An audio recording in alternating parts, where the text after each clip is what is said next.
هذا قال لي: حلمي هو اللعب ضدك، أرجوك العب معي. حسناً، يبدو بأن حلمك تافه، ولكن سأحققه.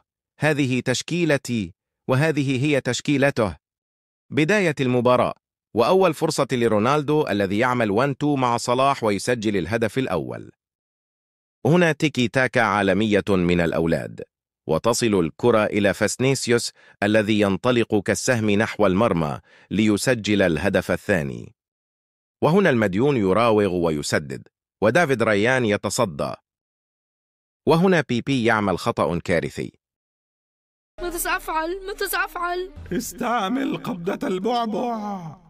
بني بني. الدهون يمرر إلى فينيسيوس الذي يقوس، ولكن تقويسته عالية. تيكي تاكا أخرى وتصل الكرة إلى الدهون الذي يسدد، وريان يتصدى. انتهى الشوط الأول، وبدأ الشوط الثاني. نيمار يمرر إلى المديون الذي يسجل الثالث. هاري صفر ألقاب يمرر إلى بدري الذي راوغ وسدد، وكوستاريكا انقذ الموقف. مرة أخرى هاري كين إلى إنزاغي الذي يسدد، وكاسياس يتصدى على مرتين.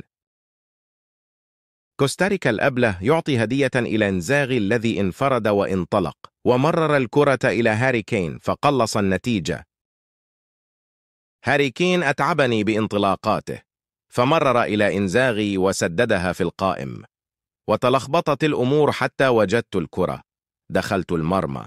هذه المرة تيكي تاكا للخصم، وينفرد بدري ويعدل النتيجة. نيمار يمرر الكرة إلى ساديو أماني الذي يمررها إلى فينيسيوس فيراوغ ويسجل الرابع. تيكي تاكا وتمريرات قصيرة، وتصل الكرة إلى بينالدو الذي راوغ باسوني وسجل الخامس.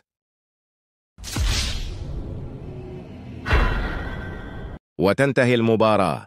كاميرا واو لك الواحد ما حط لايك وفولو.